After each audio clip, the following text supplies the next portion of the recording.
Back in January, we took a closer look at food deserts here in the Twin Cities, where fresh and affordable food is not an option for some communities. Now that it's summer, food deserts are less of an issue thanks to farmers markets and their rapid growth throughout all of Minnesota. I'm Brenna Kamal. Our Issues Twin Cities starts now.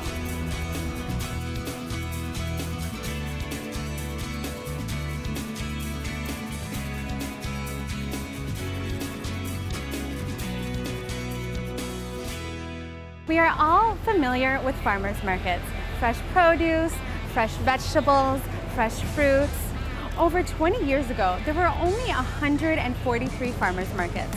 Today, there are over 175. Farmers markets have a very rich history in the Twin Cities area. In fact, they date all the way back to right around the 1900s. St. Paul Farmers Market started in 1902. The Minneapolis Farmers Market actually goes back even longer than that. It has its origins back in 1875, 1876. There's a couple things that have driven the growth of farmers markets. Part of it is the products that you get there. They're healthy, they're fresh, they're super high quality, and people want to eat healthy. And we hear all the time, you need to eat 5 fruits and vegetables a day, you need to eat colors. Well, the farmers market is a perfect place to do that. But I think the other part of that is, in addition to people wanting to be healthy, they also want connections, they want relationships. And the farmers market is a gathering point for people in the community, but it's also a place you connect with the people who grow your food. And that's something that's really important that, frankly, our society has lost somewhat as we've seen consolidation in agriculture and farming. The farmers market is a way for people to reconnect. Really, the farmers market is about community. And so as we've seen communities of immigrants come to the Twin Cities, particularly those who have an agrarian background, the Hmong farmers, for example, they've really added not just diversity of culture to the farmers market, but they've added diversity of products. And so a trip to a Metro farmers market will provide you with products you may not have even heard of 25, 30 years ago. And that's a result of the Hmong farmers that have moved into Minnesota and have become a very integral part of our farmers market system. Well, the Nickel Mall Farmers Market was started in 1986. The city of Minneapolis actually came to us and approached us about setting up a small market down here. Back then we had, I think, 23 vendors that participated here at the market. Now on a busy day we have 65 vendors participating down here. I've only been down here for 25 years, so that's a little bit before my time. It was strictly vegetables back then, and a lot of small farmers selling the same product time and time again. Now we're getting more producers as far as brats and people selling meats and farmstead products versus just vegetables, and we also get a lot of cut flowers down here now. One of the things that's changed about farmers markets over time is the role that they play in our economy and society. For example, when farmers markets started, one of their major functions was to supply retail grocery stores. And the local grocery store buyer would come down to the farmers market, would see produce that they wanted, and they would order, X number of cases or a truckload, or they would buy it on the spot.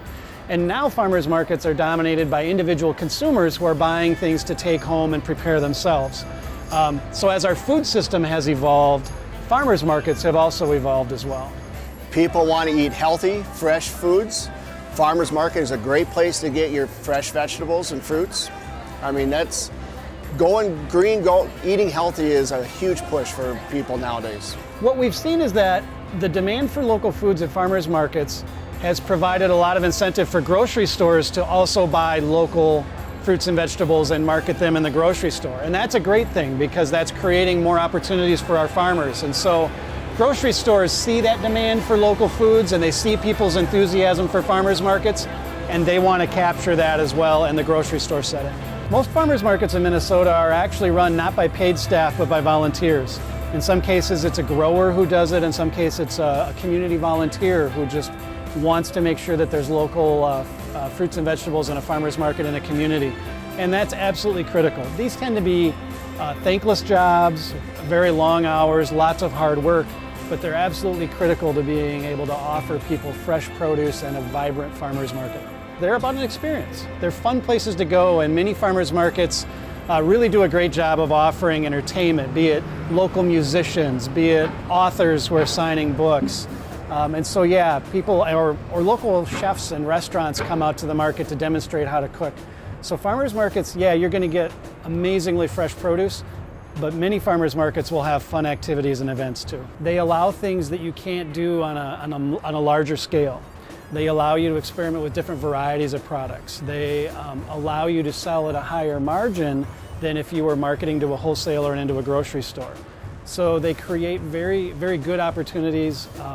And growing fruits and vegetables and flowers and plants are much more labor intensive than other products that you can grow or raise. And so by definition, that means, yeah, you've got a very labor-intensive process and you are going to need to hire people to do that, be they family members or be they people in the community. You know, there's a lot of them that this is 90% of their income. I used to be one of those growers for 23 years. All my income was the farmers markets. And for small growers, that's the easiest way to get your foot in the door, because it's getting harder and harder to fill vacancies. Because the farmer can only be spread out so far. And right now, you're having, what was the total, 100 and some markets in the state? Yeah, 175 markets in the state of Minnesota right now. Well, how far do you spread those farmers? Right now, a lot of them are going to 6 markets a week. You can only spread them so thin. In Minnesota, we all have learned to treasure the amount of really good weather we get and to make the most of it. And so when we finally get into spring and summer and fall and we've got fresh fruits and vegetables again, yeah, it's time for people to get out and take advantage of it, and farmers markets are a very vibrant place to reconnect and do that. Coming up on our Issues Twin Cities, how farmers markets are the new hub for up-and-coming business owners.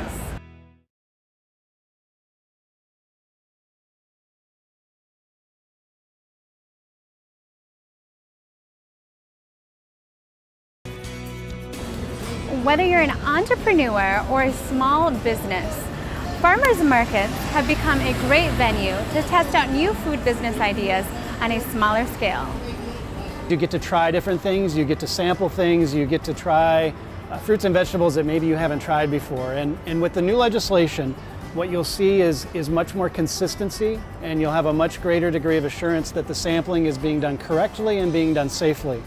Our Minnesota Farmers Market Association is really working hard to educate farmers market vendors about the proper way to sample foods. And so consumers can look forward to sampling more products at farmers markets and knowing that they're doing so in a manner that's to the best food safety standards possible. We started our farm in 1978, and we ended up with having gone into the farmers market because we wanted to be able to sell directly to the consumer. It's best to know what the consumer wants by being a consumer also. So we always kind of knew what everybody wanted, and it was easy to do that way. And my wife wanted to be able to do the vegetables and the herbs and focus on the herbs, because that was something that she learned about in college, working a part-time job for a lady that was well into the herb business and understanding it and learning how to cook with herbs. So the herbs were a lot lighter than potatoes and the proverbial heavy-duty farming that would have to be, you know, the heavy weight lifting and all that. So it turned out to be the item that we focused on. And the consumer loves the herbs, and it is a really good focal point. The vegetables is my idea to do the vegetables because of all of the varieties that there are. I love that type of growing, and we grow without chemical. We grow as a pesticide-free crops. So it makes it work well for us because we've been doing it for 36 years now, and it works extremely well. But we also are not feeding a nation. We are feeding only a certain clientele that we have at the markets. It works well. Our farm is located in Andover, Minnesota, which is right up about 20 minutes from here, 25 minutes from downtown Minneapolis. Awesome. We have 105 acres of organically produced vegetables and herbs. We focus in greens and herbs. So not only do we taste good, our salads are phenomenally delicious. Yes. This is called the Nicollet Mall Farmers Market, and that's part of the Minneapolis Farmers Market system. And that is over here. It's open 7 days a week on the North Lyndale location. And so that is the market we go to there on Friday, Saturday, Sunday, in addition to this market. So that's our only, but that is our only markets. It's owned by Brian Jorgensen, and his father actually started it about 30 years ago, 30 plus per se. And he started the business up as something for the farmers markets, and it's been a family-based business out of Foley, Minnesota ever since. And all the meats that we get is produced, or raised rather, antibiotic-free within 100 miles of Foley. I grow the baby lettuces that we do, and that was my thing to grow that in our hydroponic systems. And they're a one of a kind, nobody else has it, and it's a very tasty product that we grow. The wholesale, it becomes a necessary evil to do it, but at the same time, the farmers market, we sell directly to the consumer, and the wholesaling is that you never know if you're going to have sales or not. It's a very uncertain marketplace, and especially for a small family farm, you need to have more guarantees of what you're going to do, and the consumer that you have is your clientele. And it's a repetitive thing, and they're always the same people, and they have been for years and years and years coming back to us. So we know what our market would be like. Minneapolis Farmers Market, we've been members of the Central Minnesota Vegetable Growers Association since 1978. And we've been at this particular farmers market in Minneapolis, the downtown Nicollet Mall, since the mid-80s, 1980s. It's when the farmers market down here has started. I think it's a great way to reach the community. It kind of gets back to the basic of entrepreneurship. It makes it's very simple, it's very standard, it's just a good product that they're bringing forth, and they have, you know, a good following. We have a lot of regulars that come and find us, you know, at whichever market we're at, and I think it's a very honest and basic way of bringing that product to the people. Of all the herbs that I have here, we have several that are my favorite. One happens to be the lemon thyme, and Ren, I'm going to ask you to come forward and smell this. I love herbs. Oh, That's amazing. Lemon thyme is used for a lot of green vegetables, and also it makes a wonderful salad vinaigrette. So not only do we have the greens to complement the salads, we can make our own salad dressings too as well. And then for dessert, you want to try some of our chocolate mint. Smell this one. That's amazing. I've never ever smelled that. Chocolate mint makes the best chocolate martinis ever. So those are just, yes, it's warm enough we can almost celebrate. But those are a few of them. Although I do like parsleys, I'm a fan of tabbouleh. So my tabboulis are made with fresh parsley and lots of mint and things like that. And it's good and it's healthy and it's so good for you as a person. And of course, the all-time favorite of anyone's fresh herbs here in Minnesota happens to be basil.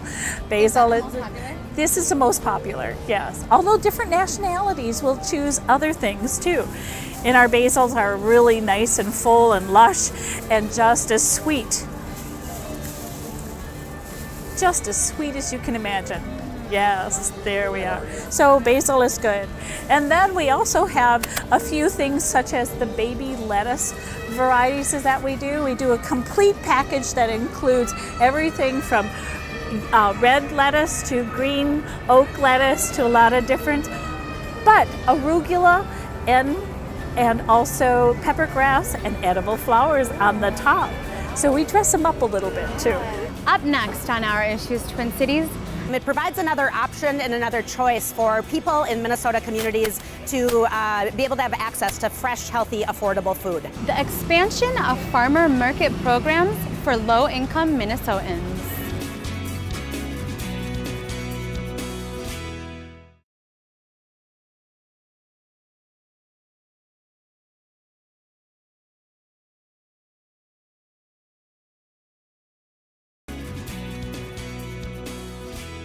We've had activities at the farmers market.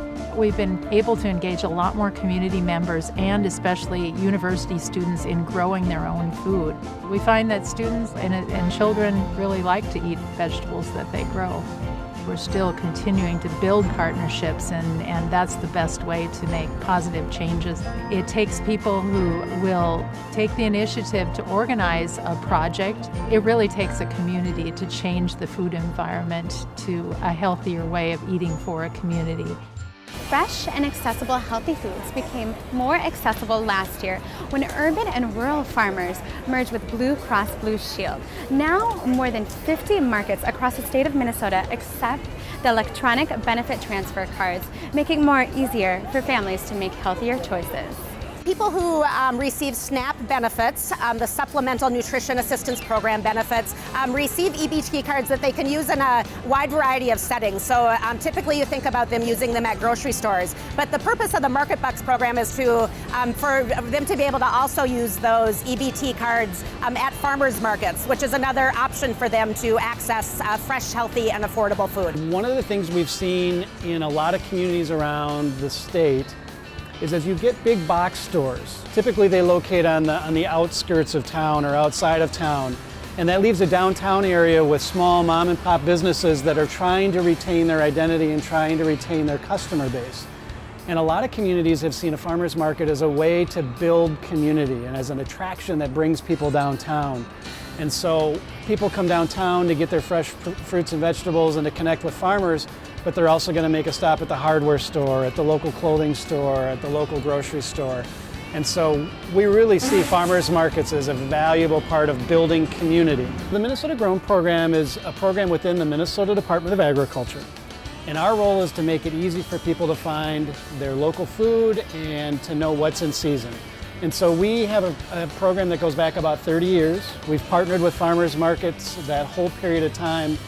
Our job is to do things like publish a directory of farmers markets so that it's very easy for people to know where their local market is, what their hours are, and what kinds of products they can find at the market that week. Farmers markets play a critical role in being able to let local farmers distribute what they grow locally, which is great for health and great for the economy and local economic development. The Market Bucks program has really contributed to helping EBT be accepted at a number of farmers markets across the state. This year, EBT is in over 60 markets throughout Minnesota. And in a 2-year period, the percentage of people that use SNAP benefits at farmers markets increased by over 200%. So we're really pleased with that success. The number of farmers markets in Minnesota that accept EBT cards so that people can use their SNAP benefits there is increasing really significantly in a short period of time. And we expect that expansion to continue, which is great because it means that people throughout the state will be able to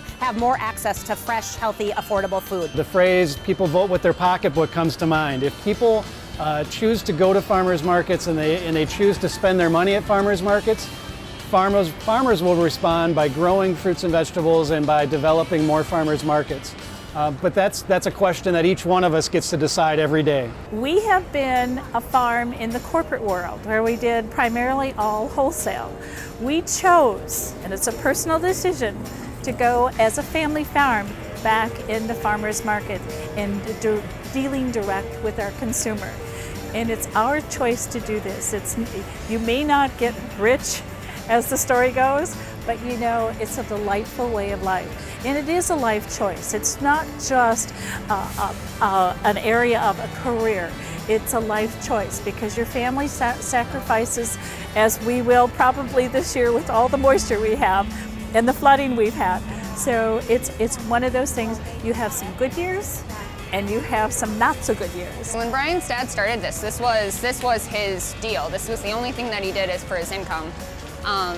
And that's amazing to be able to do that for a summer long and be able to sustain your family, to make something work like that and have that kind of be your one passion. And I think it's great. There are a lot of places around here like Honey and Rye, the bakery, like they started up and this is a good way for them to pull in further business for their actual rooted establishment. So I think it's a great way to start. It's a great way to reach out. Anybody that would be able to start and come to a farmer's market, it's a difficult thing because you don't make a lot of sales. We've been doing it for so long that, you know, like all of your startup costs are so high. And so it's very difficult unless somebody gets given a farm or something. And then the hours are extraordinary too. Personally, I'm up at 2:30 in the morning every day, get ready to do markets, get ready to do the work on the farm. And it starts out at 2:30 in the day, and a lot of my workers come in at 6 a.m., some at 8 a.m. but we end up by having, the family is working 12 to 14-hour days minimum in the summer, and sometimes as much as 18 hours. So everybody has to do this, and that's during the growing season. So it's an extreme amount of commitment. But it's all worth it. It's worth it because of the satisfaction we get. It's not just the money, as my wife has said. It's not just the money, it's the personal satisfaction. We love what we do, and we wouldn't have it any other way. And we're our own boss. At the Downtown Farmers Market, we do just the beef sticks, jerky, we do frozen brats and hot dogs, and then we have our garden relish. And this is a long family secret recipe that Brian's dad started 30 plus years ago. At the Minneapolis Farmers Market, we actually have a grill, and we grill up everything, and we serve it up a little bit more cafe style. But here we're a little bit more limited, but it's still just as simple and just as good. And they're getting their products locally. It's like 25 miles from here. And so that makes it that type of a product that they can buy, that they didn't go to the grocery store knowing where does it come from.